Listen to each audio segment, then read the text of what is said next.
Hello friends, welcome to my YouTube channel reasonology by advocate Aditya Mishra. Friends, आज के इस lecture में हम बात करेंगे इंडियन पिनल कोड के चैप्टर सेकंड की। चैप्टर सेकंड आपका डील करता है जनरल एक्सप्लेनेशंस की। इसमें आपका बताया गया है कि जो भी आईपीसी में जो भी आपके जैसे कि एक्ट हो गया, ओमिशन हो गया या बिल हो गया, इन सब के बारे में जनरल एक्सप्लेनेशन की बात की गई है। ये चैप्टर आपका प्री के हिसाब से काफ़ी इंपॉर्टेंट हो जाता है, क्योंकि आपको भी पता होगा आजकल जुडिशरी के जितने भी एग्ज़ाम होते हैं सब में इंडेक्स बेस्ड क्वेश्चन जरूर पूछे जा रहे हैं। जैसे कि अभी जो उत्तराखंड का होता है, जो भी एग्ज़ाम हो रहे हैं अगर लॉ से रिलेटेड है तो उसमें इंडेक्स बेस्ड क्वेश्चन पूछे जाते हैं। तो इस चैप्टर से क्वेश्चन जरूर पूछे जाते हैं। तो ये चैप्टर आपका प्री के हिसाब से देखा जाए तो काफ़ी इंपॉर्टेंट हो जाता है। मतलब सेगमेंट से आईपीसी के चैप्टर 2 का ये जो है, ये सेक्शन 6 से लेके सेक्शन 52A तक की बात करता है। ऐसा नहीं है कि इससे केवल आपके प्री के ही क्वेश्चन बनते हैं, मेन से भी क्वेश्चन बनते हैं। लाइक आपका जो सेक्शन 34 है वो काफ़ी इंपॉर्टेंट है, मेंस में उसमें क्वेश्चन पूछे जाते हैं।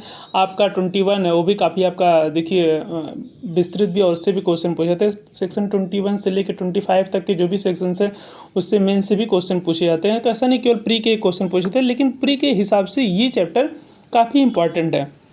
सेम एज इंडेक्स बेस पूछ लिया जाता है और काफ़ी इजी होता है, बहुत टफ नहीं है। बस ऐसे पूछ लिया जाएगा कि नंबर किस में डिफाइन है, जेंडर किस में डिफाइन है, या मेल या फीमेल पूछ लेता है, किस एज को वुमेन बोला जाता है, किस एज को मेन बोला जाता है। तो नॉर्मल से एक सिंपल सा क्वेश्चन बनता है। तो आइए हम इसी चैप्टर की बात करेंगे। तो चैप्टर 2 जनरल एक्सप्लेनेशन, इसकी बात करने से पहले हम आपको बता दें कि हम पिछला वीडियो बहुत सारे आईपीसी की बना चुके हैं। उसमें हमने आपका जनरल एक्सेप्शन के बना चुके हैं, जो आपका 76 to 106 तक का है, उसका हम वीडियो बना चुके हैं। क्योंकि अभी उसकी आगे हम बात करेंगे, जैसे जो हम शुरू करेंगे सेक्शन 6 की, तो इसलिए हम इसकी चर्चा कर दिए। तो ये चैप्टर हमने आपको बता दिया कि प्री के हिसाब से बहुत ही इंपॉर्टेंट है। तो सबसे पहले बात करेंगे इसका सेक्शन 6 की। सेक्शन 6 बात करता है definition in the code to be understood subject to expression. मतलब सीधी सी बात कर रहा है कि इसमें इस पूरे भी आईपीसी में जो कुछ डिफाइन होगा उस डिफिनीशन को जो हम पढ़ेंगे, तो जो एक्सेप्शन के डिफिनीशन है उसको ध्यान में रखते हुए पढ़ेंगे। ऐसा नहीं है कि जब भी कोई डिफिनीशन या कोई चीज़ डिफाइन किया जाएगा तो वहाँ पे जो जनरल एक्सेप्शन वो लिखा जाएगा, नहीं। एक बार जनरल एक्सेप्शन डिफाइन कर दिया गया, जब भी हम कुछ एक्सप्लेनेशन पढ़ते हैं तो हम इसको ध्यान में रख के पढ़ेंगे। तो सिंपल से यही बात कहा गया है कि अगर हम ऐसा कुछ पढ़ते हैं, कोई भी क्लास पढ़ेंगे, कोई भी जैसे कि मान लीजिए डेथ डिफाइन है, तो ऐसा डेथ में नहीं है कि डेथ डिफाइन किया गया है तो वहाँ नीचे बता दिया जाएगा कि अगर 7 साल का बच्चा करता है तो उसके लिए ये नहीं माना जाएगा। जनरल एक्सेप्शन यही कहता है कि कब मतलब आपके कुछ अपवाद हैं जो आपको आईपीसी में मतलब बचाव देते हैं। जैसे कि मान लीजिए आपने कोई सेल्फ डिफेंस में किया, आपने ग्रीवियस हर्ट कर दिया, तो ऐसा नहीं कि आपको ग्रीवियस हर्ट के लिए पनिशमेंट किया, क्योंकि आपने उस सेल्फ डिफेंस किया गया, डिफेंस में किया। ऐसे ही मान लीजिए कोई 7 साल का बच्चा अगर कोई अपराध कर देता तो वो अपराध नहीं माना जाएगा, ये जनरल एक्सेप्शन बता दिया गया। अब कोई क्राइम ऐसा कहीं भी जैसे कि मर्डर या कुछ भी ऐसा डिफाइन है तो हाँ ये नहीं बताया जाएगा कि ये 7 साल के लिए बच्चे, लेकिन नहीं, एक बार डिफाइन कर दिया गया है तो आगे डिफाइन नहीं किया जाएगा। सेक्शन 6 में आपका यही कहता है कि अगर आप कोई भी क्लास पढ़ते हैं, कोई भी परिभाषा पढ़ते हैं, कुछ भी आपको कोई भी पनिशमेंट पढ़ते हैं या कोई भी अपराध पढ़ते हैं, तो आपको मतलब वो सामान्य अपवाद जो जनरल एक्सेप्शन है उसको ध्यान में रखते हुए पढ़ेंगे। यही सिंपल सा आपका सेक्शन 6 में बताया गया है कि अगर आप कोई भी स्पष्टीकरण या कुछ भी पढ़ते हैं तो आप पढ़ते समय अपने मन में, अपने दिमाग में इस चीज़ का ध्यान रखेंगे कि आपको जो जनरल एक्सेप्शन में बता दिया गया है उसको ध्यान में रखते हुए। जैसे कि उसमें बताया गया है कि अगर मान लीजिए कि आप पूरा ध्यान में रखते हुए कुल्हाड़ी से कोई चीज़ काटते हैं और वो चट्टा किसी को लग जाती है तो अपराध नहीं होगा, तो वो अपराध नहीं माना जाएगा, क्योंकि वो आपको जनरल एक्सेप्शन, या कोई जैसे कि है पागल व्यक्ति है, कुछ अपराध करता है और अगर उसे अपराध का ज्ञान नहीं है तो अपराध नहीं माना जाएगा। ऐसे बहुत सारी चीज़ें हैं जो मतलब जनरल एक्सेप्शन में बता दिया गया है, जो आपको अपवाद स्वरूप बता दिया गया है, वो अगर आप करते हैं तो आपका अपराध नहीं माना जाएगा। जब भी आप कहीं अपराध पढ़ेंगे तो आप ये चीज़ ध्यान में रख के पढ़ेंगे, जो भी जनरल एक्सेप्शन में बता दिया गया है उसको ध्यान में रखते हुए आप किसी भी चीज़ को पढ़ेंगे। ठीक है, अब मुझे लगता है कि आपको ये चीज़ समझ में आ गई होगी। अब हम बात करेंगे आपका सेक्शन 7। सेक्शन 7 यही बात करता है कि जो भी एक बार डिफाइन कर दिया गया है, सिंपल सा है, इसको हम अगर पढ़ देते हैं। Sense of expression once explain, मतलब एक बार जो भी एक्सप्लेन कर दिया गया उसे बार बार एक्सप्लेन करने की जरूरत नहीं, वैसे ही हमेशा उसको माना जाएगा कि ऐसा ही होगा। जैसे कि कोई चीज़ एक बार डिफाइन कर दिया गया है अगर मर्डर डिफाइन कर दिया गया एक बार, जैसा डिफाइन किया गया वैसे ही अगर कुछ भी आगे ऐसा कुछ आता है उससे रिलेटेड तो वही माना जाएगा, ऐसा नहीं बार बार डिफाइन किया जाएगा। तो आपका 7 यही कहता है कि sense of expression once explain, वो हमेशा वैसे every expression which is explain in any part of this code is used in every part this code in confirmatory with the explanation. ये हो गया आपका सेक्शन 7। इन दोनों से कुछ खास सेक्शन 6 सेक्शन 7 से क्वेश्चन नहीं बनता। अब आता 8। सेक्शन 8 से नॉर्मली ऐसे पूछ लेता है कि जेंडर किस में डिफाइन है, और इसके अंदर कुछ खास नहीं पूछा जाता, तो आपका जेंडर डिफाइन है सेक्शन 8 में। इसमें सिंपल से बताया गया the pronoun he and its derivatives are used of any person whether male और फीमेल। मतलब सिंपल से बताया गया ही अगर यूज होता है तो वो मेल और फीमेल दोनों के लिए होगा। तो ये हो जाता है इंडेक्स बेस्ड क्वेश्चन। सिंपल से पूछ लेता है कि जेंडर किस में डिफाइन है, तो जेंडर आपका सेक्शन 8 में डिफाइन है। ऐसे ही आपका क्वेश्चन पूछ लिया जाता है कि नंबर किस में डिफाइन है, तो सिंपल सा है कि नंबर 9 में डिफाइन है। बस एक दो बार आप इसको पढ़ लेंगे तो आपको याद हो जाएगा। सेक्शन 10 बात करता है मेन एंड वुमेन। तो इसमें सिंपल सा पूछता है कि किस एज को मेन और किस एज को वुमेन बोला जाएगा। तो सिंपल सा किसी भी एज को अगर वो मेन है तो उसको मेन बोला जाएगा, अगर वुमेन है तो वुमेन। इसमें एक क्वेश्चन आपका पूछा गया है कि ये क्वेश्चन है कि under section 10 of IPC main denotes of male human being of, इसमें ऑप्शन दिए गए 16 years 18 years 21 years any as. तो वही ऑप्शन मैंने बोला ना, एक एनी एज। तो इसमें सिंपल सा क्वेश्चन पूछ लिया जाता है कि ये मैन और वुमेन किस में डिफाइन है, या फिर पूछ लिया जाता है किस एज को बोलते हैं। तो आप सिंपल से याद रखिए कि एनी एज को जो ह्यूमन बीइंग है उसको मैन एंड वुमेन बोल दिया जाएगा। अब हम बात करेंगे सेक्शन 11 की। सेक्शन 11 में आपका डिफाइन है पर्सन। तो इसमें भी अगर इंडेक्स बेस्ड क्वेश्चन बनता है तो यही पूछ लिया जाता है कि पर्सन किस में डिफाइन है, तो आपका सेक्शन 11 में। इसके अंडर ये लिखा गया है, इसका है कि person, the word person include any company और एसोसिएशन और body of person whether the incorporation और नॉट। तो पर्सन के अंदर कोई भी आ जाएगा, कंपनी आ जाएगा, एसोसिएशन आ जाएगा, कुछ भी आ जाएगा। ठीक, ये हो गया आपका सेक्शन 11। सेक्शन 12 ये आपका है पब्लिक।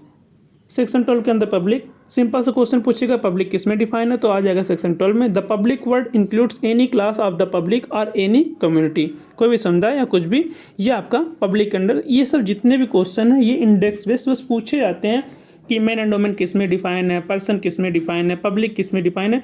तो बस आपको एक दो बार इसको जब पढ़ लेंगे आपको याद हो जाएगा कि ये किस सेक्शन में डिफाइन है, और आपका इससे नंबर मिल जाएंगे। तो हमने आपसे पहले कहा कि इंडेक्स बेस्ड इससे क्वेश्चन बनते हैं और प्री में इससे क्वेश्चन जरूर पूछे जाते हैं जुडिशरी में। तो आप लोग इसको क्या करिएगा, 2-3 बार देख लीजिएगा, सिंपल से बस इसके देख लीजिएगा किस में क्या डिफाइन है और इसके अंदर क्या लिखा है, एक बार पढ़ लीजिएगा तो समझ में आ जाएगा, कुछ खास नहीं है।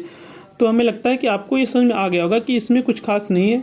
तो बस क्या है, सेक्शन 10 में आपको मेन वुमेन डिफाइन और सेक्शन 11 में पर्सन और सेक्शन 12 में आपका पब्लिक। इससे भी क्वेश्चन कई बार बने हैं, हम इसको क्वेश्चन देख लेते हैं। जैसा कि अभी हमने पिछला पढ़ा था कि उसमें क्या पूछा गया था कि ही, तो एक क्वेश्चन बना हुआ है in Indian penal code the person he and its derivatives as used for. तो इसमें ये लिखा गया एनी पर्सन वेदर मेल और फीमेल, इसका ऑप्शन ये हो जाएगा। तो कहने कि सिंपल सा क्वेश्चन पूछता है, बस एक बार इसको ध्यान से देख लीजिएगा। इससे इंडेक्स बेस्ड क्वेश्चन पूछे जाते हैं, तो बहुत ज़्यादा इसमें परेशान होने की ज़रूरत नहीं है। अब हम आगे बात करते हैं, आपका सेक्शन आपका जो 13 है उससे क्या कर दिया, रिपील किया गया। अब आएगा आपका सेक्शन 14। सेक्शन 14 में आपका बात करता है servant of government. Servant of government में क्या, the word servant of government denote any officer और सर्वेंट कंटिन्यूड अपॉइंटेड और employed in the Indian by और under the authority of government. जो भी गवर्नमेंट द्वारा के अथॉरिटी द्वारा जो भी एम्प्लॉयड होगा उसको बोलेंगे सर्वेंट ऑफ गवर्नमेंट। तो इससे भी सिंपल से ये पूछता है कि सर्वेंट ऑफ गवर्नमेंट किस में डिफाइन है, तो आपका सेक्शन 14 में। आपका जो सेक्शन 15 है और सेक्शन 16 है ये आपका रिपील कर दिया गया है। उसके बाद आपका आता है सेक्शन 17 गवर्नमेंट। इससे भी क्वेश्चन कुछ खास नहीं पूछा गया, बस इतना सा पूछा गया है। अगर कभी पूछा गया कि गवर्नमेंट किस में डिफाइन है, तो आपका सेक्शन 17 में गवर्नमेंट डिफाइन है। The word government denote the central government और the government of state. Simple सा कि आपको जो सेंट्रल गवर्नमेंट होते हैं वो या फिर जो स्टेट गवर्नमेंट होते हैं वो इस गवर्नमेंट के अंतर्गत आएंगे। अब आपका आता है सेक्शन 18। सेक्शन 18 कई बार पूछा गया, ये मोस्ट इंपॉर्टेंट, आप इस पर लगा लीजिए। प्री में या कोई भी अगर जुडिशरी से रिलेटेड एग्जाम होते हैं तो उसमें इससे ये जरूर मतलब मैक्सिमम टाइम से पूछा गया है कि इंडिया किस में डिफाइन है, तो ये सेक्शन 18 में डिफाइन है। India means the territory of India. पहले इसमें क्या था, एक्सक्लूडिंग था state of Jammu and Kashmir, अब स्टेट जम्मू और कश्मीर इंक्लूडेड है। तो ये हो गए आपके सेक्शन 18 तक। आई होप कि आपको अभी तक कोई डाउट नहीं होगा। क्योंकि ये सब जो सारे क्वेश्चन पूछे जाएंगे, ये सब सारे इन सारे सेक्शन से इंडेक्स बेस ही पूछे जाएंगे, सेम एज इट इज पूछ लिया जाएगा कि कौन सा, जैसे कि इंडिया या गवर्नमेंट या सर्वेंट ऑफ, ये सब किस में डिफाइन है, तो आपको कोई दिक्कत नहीं होगी। अब हम बात करेंगे सेक्शन 19 की। सेक्शन 19 आपका बात करता है जज। इसमें सिंपल सा लिखा गया है सेक्शन 19 के, एक बार हम पढ़ देते हैं कि जज कौन होंगे। इसमें लिखा गया द वर्ड जज denotes not only every person who is officially डिजनेटेड as a जज बट आल्सो एवरी पर्सन। केवल वही जज नहीं होगा जिसे मतलब वर्ड द्वारा जज बोला जाता है, वही नहीं, बल्कि वो सभी पर्सन होंगे। आगे इसमें लिखा गया है कि जो बंदा किसी ऐसे जजमेंट को देता है जिसे लोग मानते या मानने के लिए बात होते हैं, वो जज होता है। जैसे कि मान लीजिए कि अभी इसमें नीचे एक्सप्लेनेशन में दिया गया है कि अगर कहीं ऐसे पंचायत में है कि अगर वो पंचायत मिलकर निर्णय लेती है और उसे मान लिया जाता है, तो वो भी जज कहलाएंगे उसमें।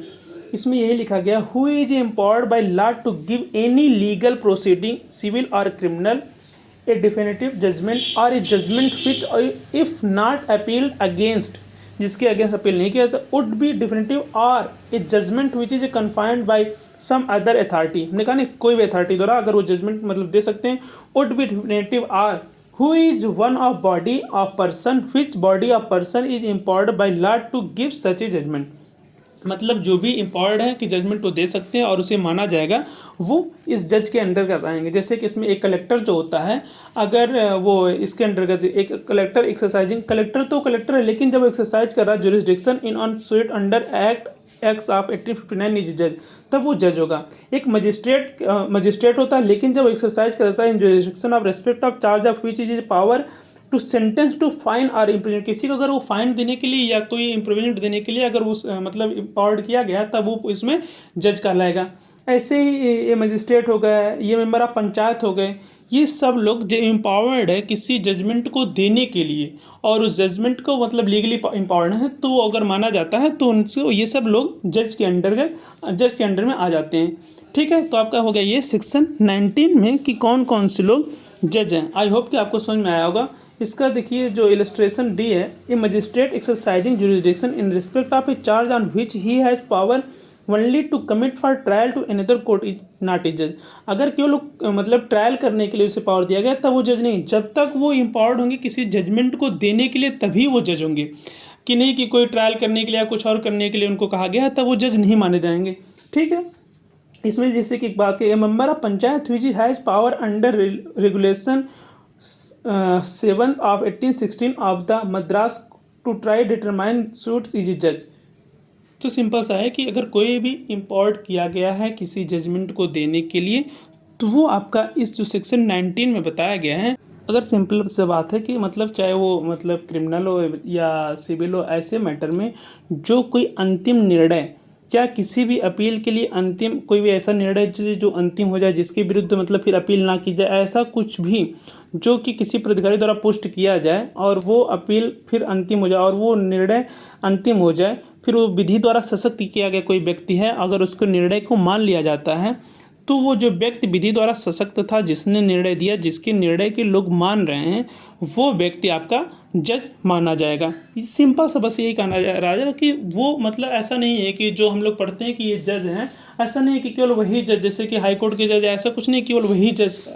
जज वो हर व्यक्ति है जिसे किसी विधि द्वारा सशक्त किया गया है और उसके निर्णय को मान लिया जाता है, या अंतिम निर्णय, जैसे कि पंचायत होती है और आपके उस पंचायत को मान लेते हैं लोग, तो जिस भी चीज़ को लोग किसी मतलब विधि द्वारा एम्पावर्ड हैं और उस जो भी निर्णय आ रहा है उस अंतिम निर्णय को लोग मानने के लिए, या ऐसे कहें कि कोई व्यक्ति या निकाय जो किसी निर्णय देने के लिए विधि द्वारा सशक्त किया गया है, वो उसे जज कहा जाएगा। अब बात करेंगे सेक्शन 20 की, कोर्ट ऑफ जस्टिस।